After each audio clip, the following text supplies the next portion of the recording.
Grand Matin Sud Radio, 7h-9h, Jean-Jacques Bourdin. Savoir et comprendre, nous sommes avec Frédéric Ancel, géopolitologue, auteur de La guerre mondiale n'aura pas lieu, les raisons géopolitiques d'espérer aux éditions Odile Jacob. Frédéric Ancel, bonjour.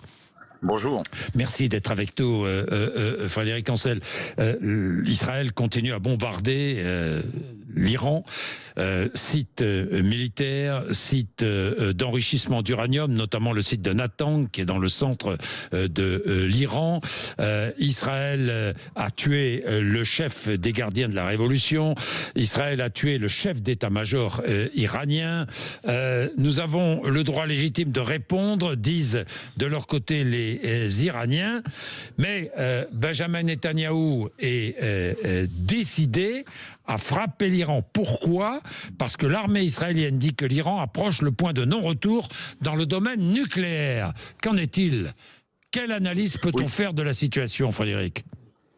Je crois très concrètement que cette fois c'est la guerre. C'est la guerre entre Israël et l'Iran. Alors vous me direz qu'il y a eu déjà beaucoup de menées, beaucoup d'interventions extrêmement spectaculaires d'ailleurs d'Israël en Iran. Oui. Et cela depuis 2009, donc ça date pas d'hier. Mais là, au regard d'abord du discours très solennel de Netanyahou, des mots qu'il emploie, y compris de la citation d'un verset biblique, de la référence à la Shoah, ce n'est pas rien en Israël. Le fait qu'ils le disent, qu'ils parlent en anglais, donc il s'adresse évidemment en priorité aux Américains. Le fait que concomitamment, vous l'avez bien rappelé, des cibles de nature et d'ampleur différentes, mais là encore très spectaculaires, sont touchées. Et enfin, le fait qu'il annonce à la population, ce qui est assez rare, que ça va durer. Je pense que là, effectivement, on est entré dans un conflit mais asymétrique, parce que l'Iran va évidemment répliquer sur Israël, mais fondamentalement, l'Iran ne peut pas l'emporter, puisque techniquement, et on l'a vu depuis au moins l'automne 2024, avec la dernière frappe israélienne au cœur donc du territoire iranien, l'Iran va vraisemblablement à l'issue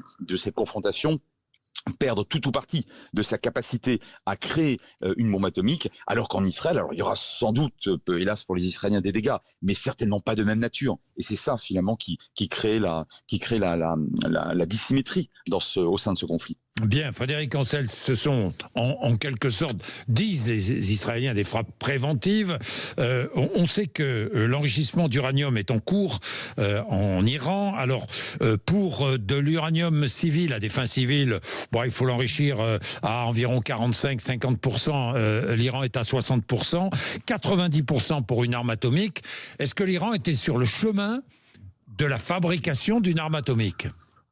Absolument, parce que pour passer de 3,75, ce qui était le taux maximum autorisé par l'Agence internationale de l'énergie atomique lors de l'accord de 2015, pour passer donc de 3,75 à 20, 30, 40, il faut pas mal d'années. D'ailleurs, on le voit bien, l'Iran a mis beaucoup d'années pour parvenir à cela. En revanche, une fois que vous êtes à 20, 30 et à fortiori à 60, pour passer à 90, c'est quelques mois, peut-être même quelques semaines. Et donc là, on était, donc là, d'ailleurs, l'AIEA avait de nouveau averti ces dernières semaines. Elle avertit depuis 2002. Nous sommes en 2025. C'est-à-dire qu'en 2002, à Vienne, au siège de l'AIEA, vous avez des ingénieurs qui disent. Alors l'AIEA, je rappelle quand même que c'est une branche onusienne. C'est pas le Likoud, c'est pas Netanyahou. L'ONU dit officiellement à l'époque, l'Iran nous ment. Ils ne cessent de nous dire que c'est à des fins civiles qu'ils sont en train de d'enrichir de l'uranium. Or, manifestement, ce qu'ils font, alors j'en demande pas là dans les détails techniques, mais pourra servir à une bombe. Et d'ailleurs, depuis exactement le 1er janvier 2007, donc 2007, l'ONU, je dis bien l'ONU et même le Conseil de sécurité, c'est-à-dire les Russes et les Chinois aussi, ont établi un train de sanctions contre l'Iran qui ne s'est jamais arrêté. Donc on a vraiment affaire à quelque chose de mondial. Alors évidemment, aujourd'hui, dans le Golfe, des pays comme l'Arabie Saoudite considèrent qu'Israël va faire le sale boulot, parce qu'eux ne peuvent pas le faire. Mais en réalité, fondamentalement, personne au monde ne souhaite la fin du traité de non-prolifération de 1968, et si l'Iran avait la bombe, eh bien ce traité serait caduc.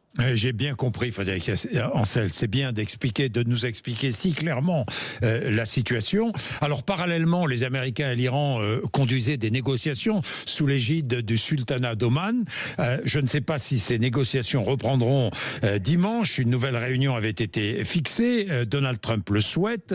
Nous verrons ce que va dire l'Iran. Donald Trump qui dit avoir été informé des intentions israéliennes. Oui, oui, de toute façon, hein, une telle initiative militaire ne peut en aucun cas se faire sans le feu vert des Américains. Alors, Trump, si vous voulez, contrairement à ce que beaucoup de gens croient naïvement, le prisme absolu au Moyen-Orient de Trump, c'est pas Israël, c'est l'Arabie Saoudite. Et pour une raison très simple qu'on a vue il y a encore quelques semaines, les Saoudiens sont non seulement solvables, et certainement pour encore des années ou des décennies évidemment, grâce à leurs hydrocarbures, mais ils sont aussi en volonté d'acheter par centaines de milliards de dollars, je ne parle pas de dizaines de milliards, par centaines de milliards de dollars par décennie, des matériels américains à très haute valeur ajoutée. Et on l'a vu encore il y a encore quelques semaines. Alors pourquoi je vous dis ça? Parce que Trump, lui, ne veut pas du nucléaire iranien, parce que les Saoudiens n'en veulent pas et personne n'en veut, comme je l'ai dit. Mais le problème, c'est que si lui intervient directement, les Iraniens, perdus pour perdus, bah, ils vont frapper les alliés, comme ils en ont averti d'ailleurs, les alliés des Américains dans la région, y compris l'Arabie Saoudite. Et c'est la raison pour laquelle Washington se trouve finalement dans une position où vous l'aurez noté là cette nuit, les Américains disent c'est pas nous, on n'a rien fait. Oui, sauf que l'F-35 ils sont construits aux États-Unis et que le feu vert il est américain. Bon, mais vous voyez, mais c'est vraiment pour vous dire que Trump ne veut ni de la bombe iranienne ni d'une guerre qui toucherait son allié saoudien. Bien évidemment. Merci beaucoup, Frédéric Ancel. C'est très clair et passionnant.